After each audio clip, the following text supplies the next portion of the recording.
Today, I want to talk about balance. This is an episode for all of you who have been hitting your GMAT studies or just other areas of your life too hard. You're doing too much, you're exhausted, you're burning yourself out, or you're spending a lot of time on the wrong things and not seeing the progress that you want to see. In the past few weeks, I've talked a lot about discipline, about raising your standards. I've talked about becoming more consistent, and I've talked about becoming a better competitor. And for many of you who needed to get the fire burning hotter, that was great. For some of you who maybe you were burning the right amount or you were already burning a little too hot, that might have pushed you over the edge. You might have been excited or inspired, which is great, but maybe that led to a little too much activity. This is going to be the episode about how to strike the right balance between activity and rest to get the optimal results. Going back to our most recent topic about speed, this is how you can progress as efficiently as possible from a macro level. First things first, it is totally normal to be exhausted some or even most of the time if you're a high achiever. That's not necessarily something you should be looking to delete. It actually might be a sign that you're doing things well. But the key here is you want to learn how to operate at a high level and balance that fatigue. Those people who can operate at a high level while fatigued and still maintain their sanity, their health, their positivity, those people are extremely, extremely valuable. But destroying your performance by overcommitting or doing too much activity is obviously counterproductive by definition. And if that's what you've been doing or that's what you're on the road to doing, then now you're your own worst enemy. It's very self-defeating, and we want to make sure that we are not becoming those kinds of people. Yes, when you're trying to find the limit, sometimes you're going to go past the limit. And as long as you realize that and recalibrate, it's okay. But when you just blow past the limit and you stay there, now we are inviting disaster, and we do not want to do that. Now, I do want to give a couple caveats here because I think there's a lot of discussion about balance in our culture right now, in modern business and work culture, and just in general. And I think that balance is a loaded term. And I want to make some clearer definitions for our purposes here because by definition, if you're listening to this podcast and or studying for the GMAT and or wanting to perform well on the exam and go to a great business school, like you are not average. If we looked at a pie chart of all of humanity and then we looked at the slice who goes to a top 20 business school, like it would be almost imperceptibly small versus the total population of planet Earth, okay? So when you and I are talking about balance, we're not talking about average person balance. And there's nothing wrong with being average. I'm not judging people who are in the sort of fat part of the bell curve, for lack of a better expression. I'm just acknowledging that it's very unlikely you and I are quote unquote average versus all of humanity. So if we're thinking about balance the way it is conversed about in larger popular culture or modern business culture even, that's probably not going to apply to folks like you and myself. You and I are going to refine what we mean by the term balance. And let's just jump into that. I mean, you, by definition, being here and being on this path, want to be exceptional, or you're already exceptional, or both. You're already exceptional, you're performing well, and you want to go even to that next higher level.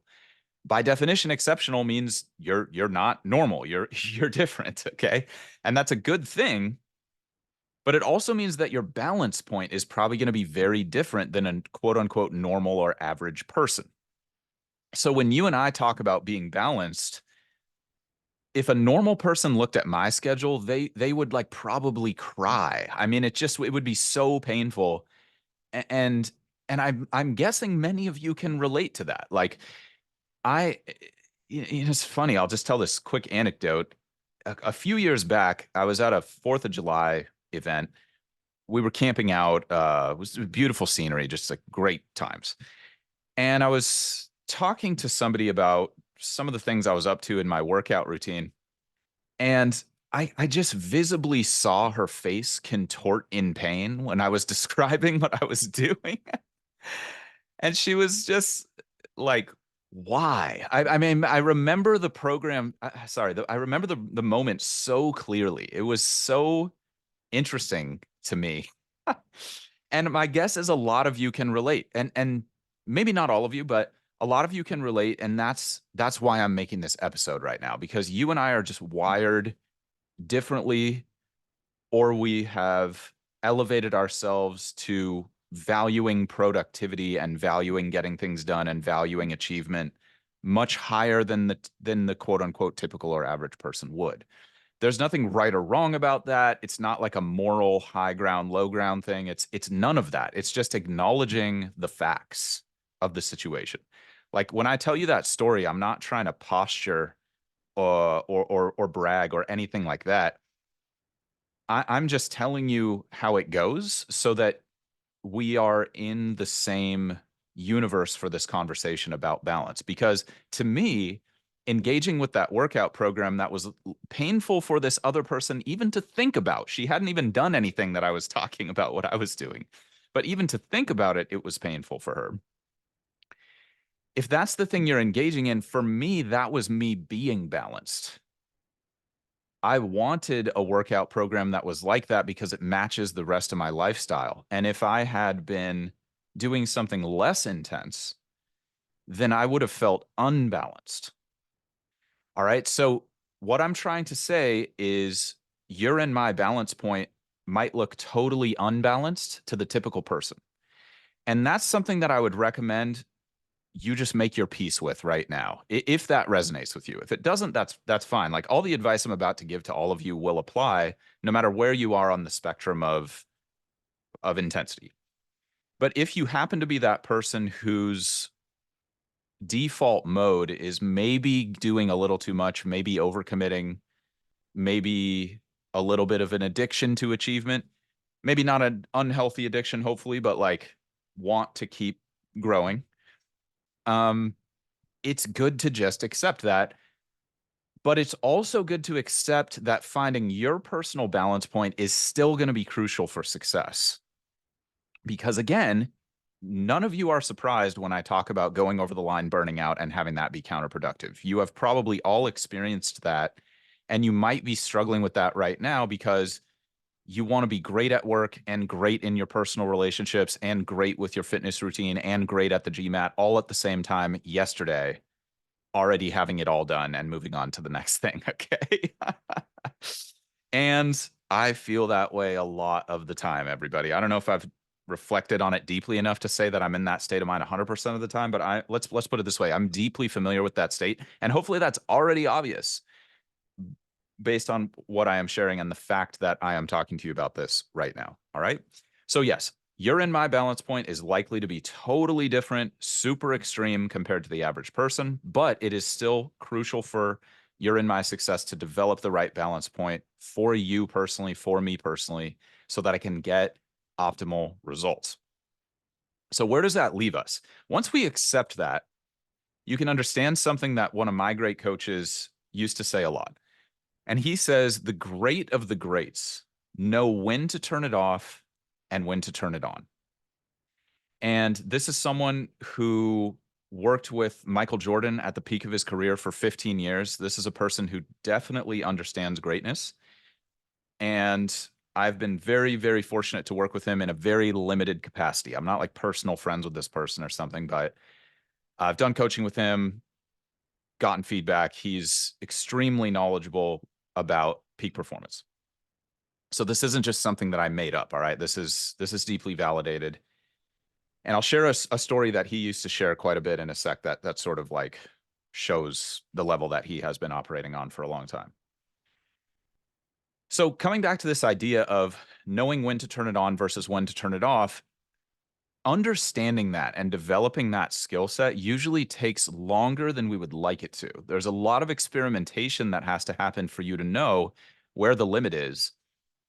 And I've realized that that's because that limit is constantly growing for people like you and me. We are probably disappointed at the end of the day if we don't feel like we grew our capacity to a larger extent than it was when we started the day. We are just committed to growth. Let's put it that way. We value growth extremely highly. And so this balance point of when to turn it on, when to turn it off is a bit of a moving target. So if you have the belief, or in the past, if you've operated with the belief that you're going to find this balance point, you're going to set it, and it's going to be that forever, I want you to let go of that belief, because that's causing you a lot more stress than it's saving you. And we want to set ourselves up with realistic plans. That the highest likelihood of success comes from the plan that is most connected to the truth, the reality of the situation. So if we accept that it's probably going to be a moving target, then we can start the process of constantly adjusting that and not being upset when that adjustment gets off course or when we overshoot or undershoot. We recognize that overshooting and undershooting is part of the growth process. The fact that you're overshooting and undershooting and optimizing over time is a sign of growth. Don't, if you've been thinking about that way, stop thinking about it as, oh, I didn't hit my perfect balance point today, and therefore I am a failure and I'm bad. Just recognize that that's part of success and that you should take it seriously. You should try to optimize it and you should try to improve. You shouldn't just brush it off, although you're probably not the kind of person who could do that even if you wanted to. But you also shouldn't become overly obsessive about it. There is a sweet spot, and I'm going to give you a system for that in a second. Just to expand on this mindset for one more moment before we get into that system, I want to tell a story from the coach I was just telling you about, who I've worked with to a limited degree. He used to coach Kobe Bryant. And if you don't know who Kobe Bryant is, or if you don't know who Michael Jordan is, they are two of the greatest athletes in United States history. And I would encourage you to look them up a little bit if you're not familiar with who they are and their legacy. They were both exceptionally famous for their work ethic and the performance that generated for them as an athlete. There's definitely parallels to these people in the business world and the health world and the teaching world. It's just these are two really well-known figures that it's probably easy to research them online. So I'm using them as an example. So my coach, when he would work with Kobe, they would do the training session. And sometimes they'd be training till 2, 3 o'clock in the morning. Okay. So for all of you who relate to the extremist side of my personality, that's a good example of that, right? And what TG, my coach, would realize is he would end the workout with Kobe, and then Kobe would leave, and then TG would have to stay at the gym for another 20 minutes because he knew Kobe was going to come back to try to keep working more, even though TG had assigned him a very specific sleep routine. And many of you can relate to that. You finish the workday, you finish the workout, you're on your way home, and you're like, I could have done more. I got to go back. And the problem that Kobe was having at that point in his career is he was not getting enough sleep. It wasn't undertraining that was causing him to underperform. It was a lack of rest. He was overtraining. And maybe it wasn't that he was doing too much activity, it's more that he was not resting enough. And so that was TG, my coach's role in his program to a large extent, was not just telling him what to do during the workout, but telling him when to stop. And that was something that Michael Jordan had. He always knew when to turn it off and rest, that Kobe did not have. Kobe did not have the off switch. And many champions, many people who have developed the championship mindset, or you were born with no off switch, you just don't have an off switch. That's what happens for a lot of champion type people. And that's a great thing. And you've been really rewarded with that probably as a young person. And now you're getting into a phase of life where it's much more important not to over-index on that stuff. And you've already started to experience that with some physical changes, probably if you're in your mid-20s. And if you haven't, I hope they never come, and I hope you never experience those physical changes, or you never get burned out, and you can always keep operating without an off switch. But for most of us, we've got to accept the reality of the situation, that we're just competing in a different arena now with a different set of circumstances. And we have to be our own coach who's going to stand at the front of the gym and say, no, you're done. Go home and rest. And that's the system that we're about to build together right now. Now, the key is to have a system, because if you have a system, then it can be iterated, it can be adjusted, and you can collect data on it. And this is super, super important because what gets measured is what gets managed. If you're not measuring it, it's going to be virtually impossible to manage it well. You might be able to manage it poorly. And for many of us, that's probably what's been happening. And that's why this is resonating with you right now, if it's resonating. And we don't want that to keep happening. If you're not tracking your data, it's you're setting yourself up for failure. It's just failing to plan is planning to fail. It is a good expression. Imagine this. What if your company, your business, or your team had zero KPIs? What if you had no idea what success looked like and you couldn't track your progress to that success? It would be chaos. And that's part of why a lot of you are going to B school, because you are going to be highly valued by large organizations that need systems. Large organizations need systems. The system at a fast moving tech company might be, hey, use as few systems as possible, but that is still a system for managing workflow, culture, et cetera. Okay. All the way up to the most buttoned up bureaucratic, whatever the polar opposite of that is, which is maybe too many systems. Okay. But the idea is, if we have zero systems, if there's just no system and we're just sort of winging it, it's going to be very difficult to improve, to iterate, et cetera. And the iteration, improving, and data collection process is extremely important for striking the optimal balance, because, again, it's a moving target for people like you and me. We're not the average person who's just going to be like, okay, cool, I've struck balance, I'm good, I'm 25 and I'm just chilling. I'm just cruising all the way for the next 40 years until I get Social Security, and I'm just hanging out. That is probably not you. Okay. If that is you and you're trying to get to the next level and you want to become more dedicated, then the past week's episodes should really help with that. If you're the person who's like thinking it sounds hellish to just stay where you are for the next 40 years, then what I'm about to go through is for you. So the first step in this system, and all the steps are going to be very simple, but the first step is track your sleep.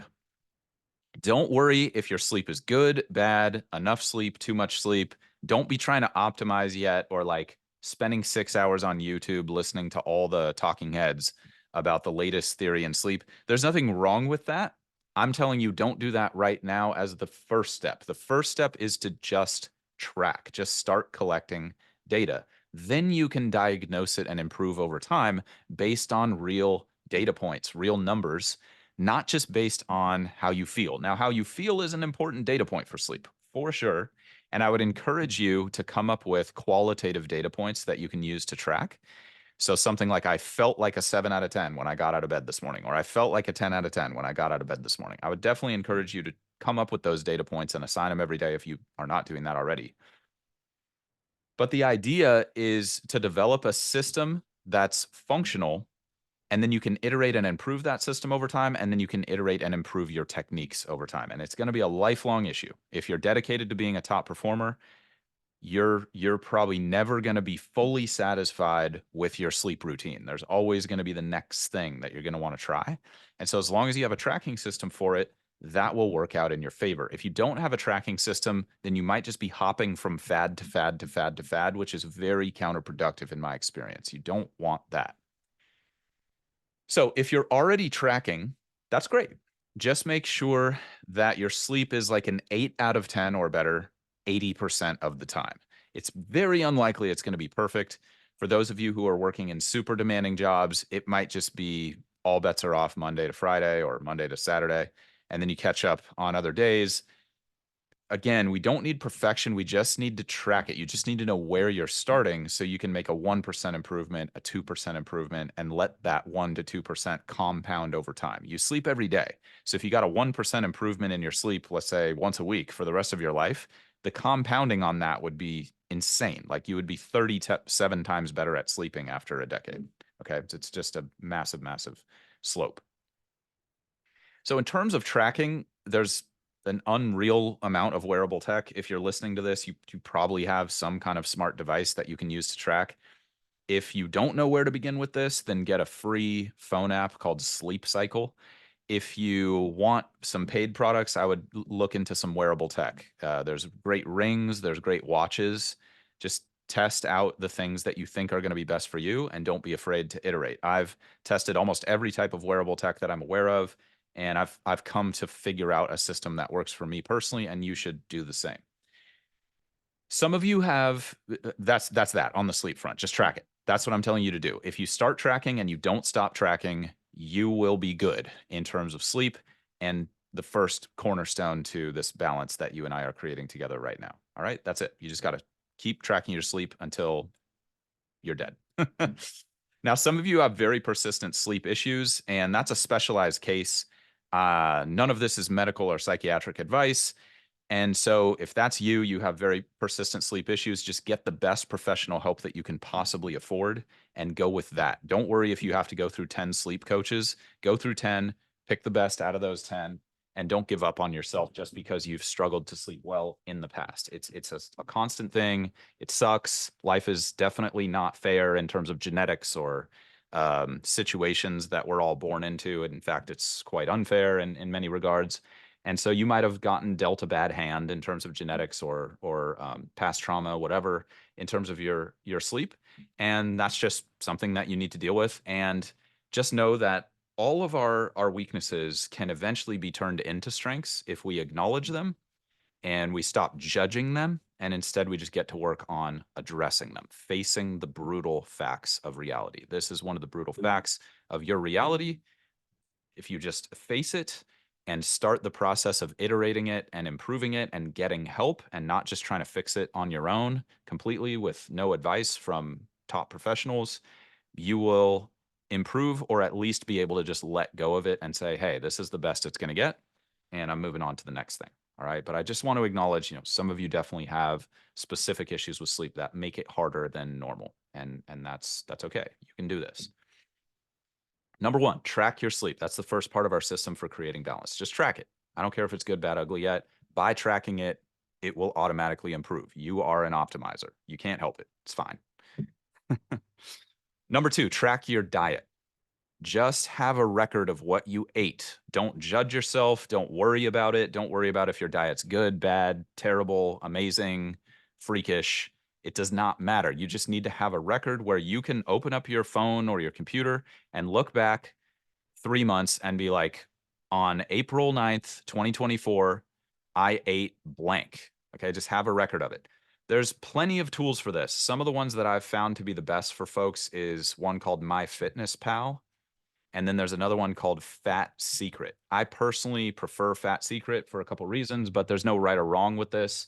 I believe they're both free, or maybe there's a paid tier or something, but I think there's also a free tier.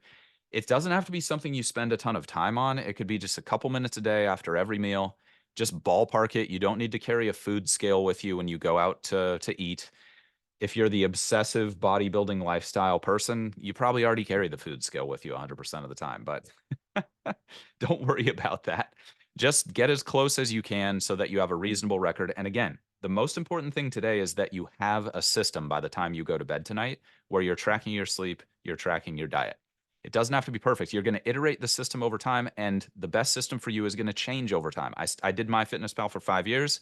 It started sucking for what I was personally going through at the time. That's when I transitioned to Fat Secret, and that's been a good fit for me for the last decade or so. But if you talk to me in 5 years, chances are I'll probably have something different. So just start. That's it. That's all I'm going to say about that.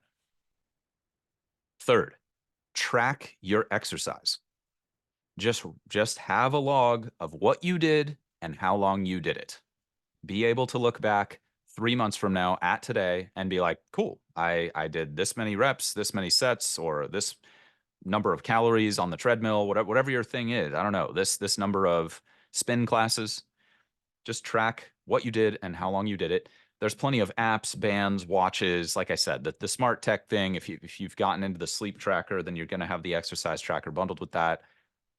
I have surprised myself as someone who's a technology enthusiast that my approach to this is very low tech. I just have a note app on my phone, and it's just a log with the date of what I did and for how long. So again, you don't stress about peak performance or the perfect system. Just get something going, and then you can iterate over time. Even if you're not working out right now, and it's just 0 every day, log the 0, because logging the 0 for the last 7 days, it's gonna really help motivate you to be like, "Okay, I gotta do more than 0. This is absurd." Now, for some of you, you are overdoing it with study and work, and you're like, "Oh, it's just a sprint. I'm just gonna go all in on GMAT for a month. I'm gonna stop working out. It's no big deal, blah, blah, blah." No, don't do that. Do not do that. I don't know how else to say it. I'll say it more forcefully in a second, just in case you need to hear it more forcefully. But if you don't, the key is at least 45 minutes every day would be what I would recommend. Now, the bare minimum would be 30. Just make it happen. Stop making excuses and get it done. Get your 45 minutes a day in, or accept that you are okay being outcompeted by people who are willing to do what it takes to do that. Okay? Those are your two options. So, why do that? Exercise is the biggest improver of the learning process because it helps you sleep better, it helps you eat better, and it optimizes your brain and body chemistry for learning. There's so much data behind this that I don't even need to say anything else about it. You already know I'm right, but if you need to dig a little bit deeper and validate what I'm saying, by all means, go ahead and do so. In my experience, it doesn't matter when in the day you're working out as long as you're getting that time in. Having said that, there's plenty of research to show that morning and afternoon is good. I'll have a little bit more advice for that later. But for now, just don't like, just stop making the excuse. Delete whatever you need to delete that is not exercise, even if it means studying a little bit less, and recognize that it's better to have a shorter, more optimized study session than it is to try to just brute force this with a ton of hours with a bad foundation. That's not going to go well. All right. So track your sleep, track your diet, and track your exercise, and don't stop. Have a log every single day. If you fall off, get back on immediately. No excuses. Everybody slips. Everybody forgets. Shoot, I forgot to track it the last day, or oh, got out of the routine. Get back in the routine today, right now. Today, you've got to get 45 minutes in of exercise if you didn't already. And you've got to be able to have something to track your sleep, diet, and exercise by the end of the day. Make it happen, everybody. Number 4, schedule and track your downtime and your rest time. What we need is a productive rest. And that doesn't mean you're producing work or whatever during your rest time. It's actually the opposite. It means you are fully rejuvenating. And what I want you to do right now is, if you can write the list down, write down the top 3 activities that are the most restful for you personally. If you're driving or in the gym right now, just think of top 3 activities that are most restful for you and commit to those on a regular basis. I do not care if you get bored by this. I don't care if the most restful thing for you is reading 30 minutes 3 times a week, and then you get bored of it and you're like, "Ah, I wanna mix it up. I wanna do something else." I don't care if you wanna mix it up. This is an elite level competition, everybody, and if you don't like that, nobody is forcing your hand here. Nobody is telling you you have to go to Harvard Business School or you have to get into Stanford. You might be telling yourself that, but I can virtually guarantee that nobody outside of you is putting that kind of pressure on you. So you're choosing this, which means you're also choosing the investment. And if you're not going to choose the investment that's required to get the result, stop expecting to get the result. It's totally unreasonable to expect a result without an investment. So you might not get bored of this. Hopefully you don't. I'm just telling you, I've had a lot of students over the years who are like, "Oh, I just feel better when I study instead of doing the productive rest." It's like, don't do that. I don't care how you feel about it. This is the way for you to get the best result. And that's why you're listening to me. You're not listening to me because I seem like a really nice guy. I mean, you might appreciate that. I don't even know if I seem like that, but let's just pretend I did for a second. You might appreciate that. That might be a value add, but you're listening to me because I know what I'm talking about here. And if I didn't know what I was talking about, me being the nicest person in the world, you would just stop listening. Your time is too valuable. And I don't take that personally, everybody, because I'm the same way. It's nothing personal. So anyway, back to the subject at hand. Commit to those top 3 most restful activities for you on a regular basis. It needs to be in your calendar so that you know when you're supposed to be on, aka studying, performing at work, and off, aka rejuvenating, engaging with these activities, and apply that competitiveness, that competitive nature, that want to get to the next level nature, maybe even that fear or panic of not being good enough, which is not necessarily a bad thing as long as it's managed well. Speaking from experience here, apply that to your rest time. Make sure that you're just as obsessive about getting your rest and your productive rest in as you are with getting your productive activity time in at work, at the gym, etc. This also doubles as a tracking system when you have it in the calendar, because you can just make a quick note on your calendar invite to yourself of how much time did you actually put in and what was the activity you did. And then that way you can see over time what you committed to versus what you actually fulfilled on. And that'll help you optimize over time. Again, just what measures gets managed. If you track it, it'll automatically start improving. So with those top 3 activities, you can also optimize those. Like, you don't have to get bored. You can try different things that you think are going to help. And maybe some of you need to distract yourselves. Like, you need to find a new activity where you're doing something active, but it's still restful for you. Like, I know a lot of people who are that way. Like, reading a book or sitting there and watching TV is not restful for you because your mind is going 1,000 miles a minute. For you, actually going to the gym and hitting a super brutal workout is restful. Like, that's okay. You just need to get I'm not judging any of you, all right? You just need to be honest with yourself about what is most restful for you and then commit to doing that on a regular basis, even if you get bored with it. That's all I'm saying. Okay. So you're going to track your sleep. You're going to track your diet. You're going to track your exercise, and you're going to track your downtime and your productive rest time. Again, just track it. Don't worry about optimizing it yet. You're going to naturally optimize it over time if you start tracking it and don't stop until you die. Okay, so all of this is just centered around becoming a better executor.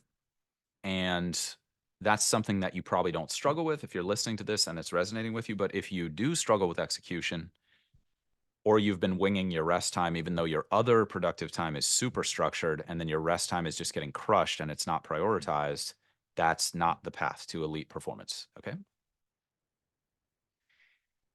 Next, some of you are going to laugh at this, for better or for worse. Schedule and track your social time. You in the calendar, all right? Same as what I was just talking about with productive rest. There might be some overlap here too, and that's fine. Listen, you probably won't be the most active person in your social group over the next months or weeks or whatever while you're studying for the exam. That's fine. That's okay. And you might have to press pause on some things that you would otherwise like to do. But what I'm going to not demand, what I'm going to recommend that you do, strongest recommendation possible. Obviously, I can't demand anything from all of you. It's just a podcast. But what I'm going to recommend strongest as I can for all of you is one social thing per week at least. Now, if socializing is part of your productive rest, then you might schedule it in 2 or 3 times a week. Some of you are the extroverted type where being around people, you're just like, oh, I feel so refreshed, rejuvenated, ready to get back to it. For others of you, you need to separate from the social thing. Doesn't matter. Again, no judgment at all on this. Just find what works for you and be honest with yourself. But make sure that you have time scheduled to connect with other people who you like at least once a week. It could be friends, family, new people you're meeting, networking, whatever. Again, no excuses, just get it in. Like, business school is a very social environment. And if you tend to shy away from that, there's never been a better time to grow and get more comfortable doing it. If you tend to overdo it with social commitments, there's never been a better time to schedule it in and limit it so that you know when you're supposed to be doing it and when not, so that you don't get swept away by all the social opportunities at B school. And again, you can strike that optimal balance of socializing and being in the zone by yourself or with your team getting things done. All right. And all of us need some balance point with social time. It's very unlikely that you're the person who never wants to talk to a human ever again, and that's somehow your optimal state. Like, that's just comically unlikely. But if that's you, respect. Listen, if you don't take care of yourself, how can you expect to perform? It's not realistic at all. Again, this is all about making realistic and intelligent plans. I don't care if you feel like deleting all your social commitments for the next 6 months. That's not going to generate the optimal performance for you. I can virtually guarantee it. Look at the data, look at the studies, back up what I'm saying. Fact check me, everybody. This is heavily validated, and it's heavily validated anecdotally in my experience working with many elite performers across, more than 20 years of my career at this point. Again, you can always adjust this. Don't worry about getting it perfect at the beginning. Just get it in the calendar. What's your social time for this week? At least once, a little bit more if you can afford it, or if that's your productive rest. And again, the key is just have it in the calendar, plan so you know when you're supposed to be on and when you're supposed to be off, and then you can log it, what you did and how long you did it, and that'll really help you push through the tough moments when you don't want to be going anymore and you have to push yourself to keep going in the study or in the gym or at work, because you're like, okay, I'm going to get this downtime on Saturday. I can chill. So right now it's okay if I go over the red line, so to speak. All right. Last thing, if you're not already doing this, is track your study time. Super simple. Again, just key is in the calendar. I've talked about this a lot in the past couple of weeks. If for whatever reason you've been procrastinating or on this, do it right now. When do you plan to study today? When do you plan to study tomorrow? Make sure that it harmonizes with all your other commitments, because again, you're trying to be great at work. You're trying to be great in your personal life. You're trying to be great at the GMAT. You're trying to be great with your personal goals all at the same time. And you should, if that's compelling to you. The key to that, the investment, the price, if you will, for making that happen is being organized, making realistic plans, and re-optimizing those plans, recognizing that that constant re-optimization is a moving target for the rest of your life as you grow and develop your capacity. So with the study time thing, my guess is if you're still listening to this episode and it's still resonating with you, then you are not struggling to get the study time in. You're struggling to limit the study time, but that's the reason to have it in the calendar so that you can get the right amount while still getting your workout time in, while still having enough downtime, etc. All right. So the key is having a commitment to when the session is supposed to end. That's probably going to be the biggest struggle for people like you. It's not starting to study. That's not your problem. You're getting after it. It's stopping the session so that you don't destroy the rest of your day and your personal life and your social life, and everything goes down the tube while you're studying for the GMAT and everything becomes a train wreck. You don't want that. You want to know when you're on and when you're off. That's the skill that we're systematizing right here. We're systematizing the Kobe Bryant, Michael Jordan, proven at elite levels of performance. When do I turn it on? When do I turn it off? And keep optimizing that for yourself. Now, a little bit of advice. When the session is done, stop thinking about it. Don't think about it during the day if you're going to study later today. Stay in the moment. You're creating unnecessary stress when you're looping on your study session after the off time has been hit. When you're looping on your study session at work, when you're, I'm not progressing the way I want to see this, when you're at work, don't do that. Be focused on the task at hand. That's the way, that's the gateway that you're going to walk through to get to the level of management and leadership that I know you ultimately want to attain. That is really the system that I'm helping you build right now. This is a lifetime, high performance, kicking ass 100% of the time door opening system. It's super simple, but if you've mastered anything in your life, you're probably already aware that most of the time, mastery and elite results come from doing the basics better than everybody else. It's just tends to be how it goes. I don't know if that's 100% true across the board, but it's got a lot of data behind it. When you have your plan, you've got to trust it and just execute for the day. There's time to evaluate the plan later, but you don't want to be evaluating the plan while you're executing. That's a distraction. You make the plan, you go full execution, and then you evaluate the plan after you executed. That's the only way you're going to get the right data. If you're constantly changing everything without systematized and elite level execution, you're going to get bad data, you're going to get frustrated, you're going to be spinning your wheels, and it's going to be the opposite of what we want, a very negative cycle. So just track 6 things. Track your sleep, track your diet, track your exercise, track your downtime and productive rest time, track your social time, and track your study time. Have it in the calendar and optimize it as you go. Just start tracking and don't stop. That's it. That's the system. Let me give you a few tips to make this work better for you if you want them. Tip number 1, pick a day and time to audit and update your system.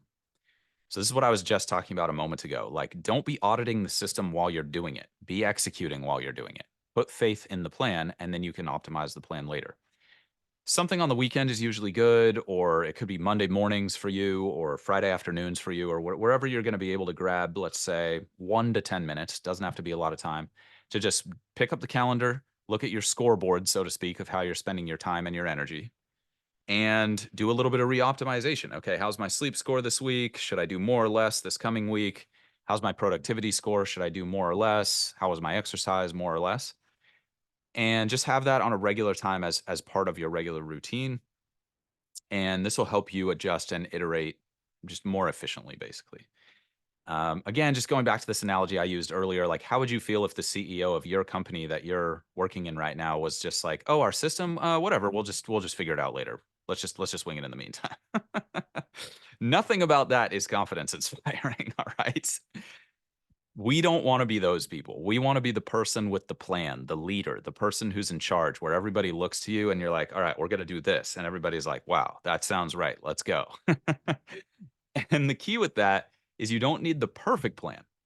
You just got to have a reasonable plan and then the metrics to track it and then the constant process of iterating. Everyone will understand that you're probably not going to have the perfect plan from day one and that what is quote unquote perfect is going to change from day to day. Like pretty much everybody's going to understand that. Nobody expects you to be perfect. They just expect you to take charge and be the kind of person who can make intelligent plans, not super unbalanced plans where you burn yourself and everybody in your organization out in Q1 and then your business just crumbles Q2 through Q4. Nobody wants that. So that's tip number one. Have a day and time that you regularly audit and update your system, and then the rest of the time you can just focus on executing your plan. Tip number two. I already talked about this, but it's worth reiterating. Expect yourself to drift from this. Expect yourself to have the perfect plan, awesome plan, and then not execute on it. Anyone any of you who have done any corporate training or like have people who you supervise on your team have realized that you give your people the perfect plan, everything's laid out, they can't fail, and then they just don't do it. Now, hopefully, you're blessed with people who do that less often than more often, but humans are going to drift sometimes, in my experience. Maybe you've had a different experience. I don't know. But you got to expect the same from yourself. And I've talked about this so much the past couple of weeks. I don't want to beat it into the ground, but I do want to remind you, just a friendly reminder, just get good at recommitting it. Just like hopefully you're getting better at helping your team recommit and course correct. Like, hey, Janet, do you remember us talking a few days ago about sending me an update on this financial model at the end of every day? Some of you are already laughing because you just get it. You're like, oh man, maybe I need to assign Janet an Asana task, or maybe I need to, maybe I need to go to Janet's house every day and knock on her door. Maybe I need to call her every day and be like, hey, Janet, did you get the report done? So obviously I'm joking, like, there's the right amount of management and all of us have to discover what our style is going to be. And management style is just, it's an art more than a science in my experience. But the science part, that's what we just went through, right? KPIs. Does Janet understand what success looks like? Have I communicated that to her clearly? Because if I haven't done that, it's my fault, not her fault. Have I given her a system and workshopped that system with her to the extent that I believe she understands the system and she takes ownership of the system? Like, okay, Isaac, I like this, but I think I would do better with this thing. Does that sound good to you? Oh, okay, actually, that's a good idea. Cool, sounds good. Whatever, it's documented, it's written down. Okay, if you don't know how to manage, just read High Output Management. Am I forgetting this dude's name? He is a legend. He was a leader of Intel. Andy Grove. Andy Grove. High Output Management, great book, very relevant. If you're not sure how to be a good manager and you don't have good leadership at your company that's helped you out with a good system, that'll help. But make sure everything's written down. Make sure the other person is bought in to the system. And then just check back on the system periodically. Have a data tracker, okay? That's all you're doing for yourself here. It's all the stuff you're familiar with from managing teams and becoming a better leader and helping people reach their goals, right? Quick side tip, like you want to make sure you understand what that person's personal goal is and then link their daily activities to that goal. Ideally, that's always going to be the most motivating thing. All of you are already the over motivated people, which is why I'm not talking about that much today. But that's just side point, something I've learned over the years. And in case you need to just remind yourself to maybe do that with your team, something to think about. Or maybe with yourself. Maybe you need to reconnect with your vision or grow your vision, or maybe your vision has changed. You're not inspired by what you used to be inspired by anymore. That's cool. All right. So the point with this is drifting and recommitting, drifting and recommitting. Again, it's just something that requires a long time to really get it dialed in. And it's probably going to be a constant thing. Like, I think leadership is a perishable skill and management is a perishable skill. The more you do it, the better you're going to get at it. So definitely be grateful if you're in a position of leadership at your current company and people have trusted you with that, because you're basically getting paid to build that skill set right now, which is really nice. Okay. Next tip. If you execute on all the stuff that I told you, you're going to have more energy. You're going to feel better. You're going to be more hardcore. You're going to have the stuff that you want in terms of investable resources into grinding on your studies and elevating your skills. And the key with that now is to make sure you're channeling that into the right things. What I've found in my work with a lot of people who work with me directly or who I work with directly is that I'll give them this stuff, we'll get it set up, they start doing it, and then they're like crushing it, and they start just doing more of everything. And that's actually a good first step. I see that as a sign that we're on the right direction. But more of everything is usually not the answer with GMAT prep. And I've talked about this at length in the past, so I'm not going to go long on this here, but just be intelligent with your plans and uncompromising with your standards of execution. And most of you are already that kind of person, so I don't need to go long on this. But just in case, there's two things to think about here. Number one is apply that extra energy to a framework like I've given you in the how to spend your study time episodes or the how to start your GMAT studies in 2024 episodes. Both of those have good frameworks. If you're not sure what you should be focusing on right now, that'll help. And then make sure you limit it to 3 focus areas between practice exams if you're in that phase of prep, or if you're taking a course or doing a program of study before the practice test phase, make sure you're all in on that and blocking out all the insane noise on the internet. Except this, please listen to me. If it's helpful, okay. And you can do more of those focus areas, but don't just do more of everything, because that's how you get spread too thin and you can end up burning yourself out or not making progress that way. Okay. But again, if you track your study time and you have some KPIs for yourself there, like you're probably going to be okay. But if you're not sure what to be focused on, reach out to us and we'll help. Just shoot us a DM or book a call on the website, thegmatstrategy.com, if you want help with that. Last 2 tips.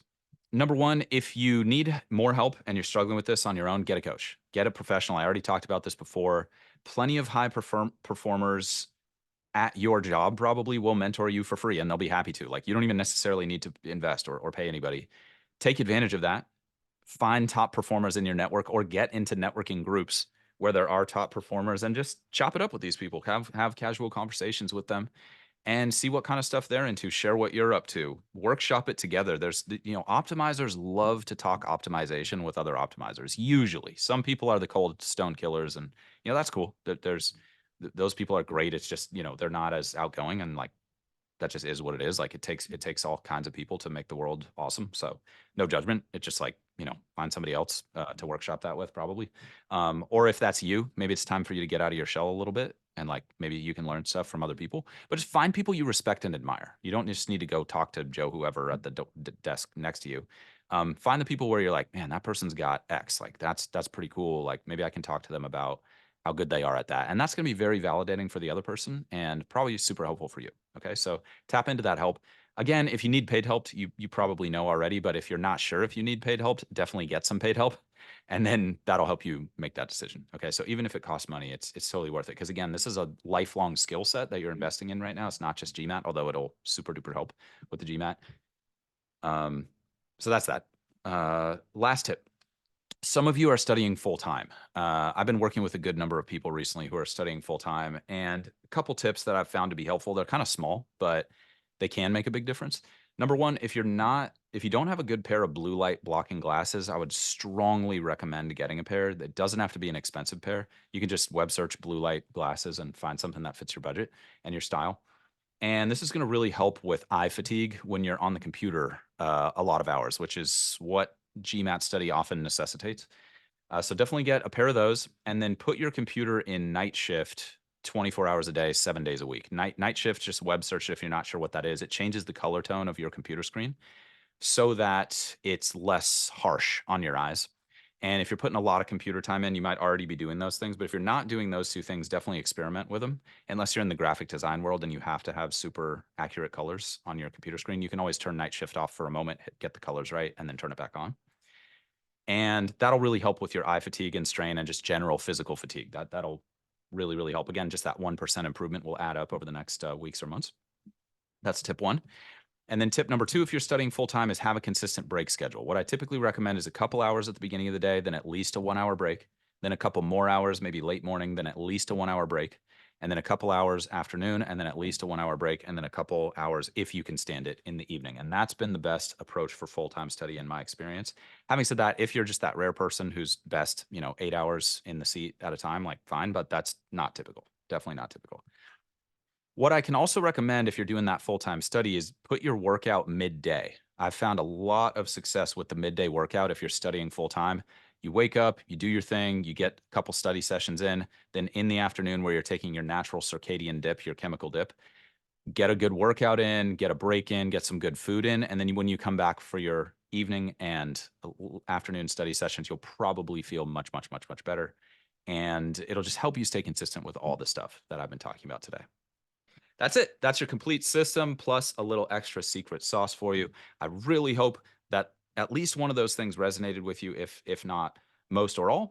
As always, my greatest hope is that this material will make your studies as easy and as painless as they can possibly be.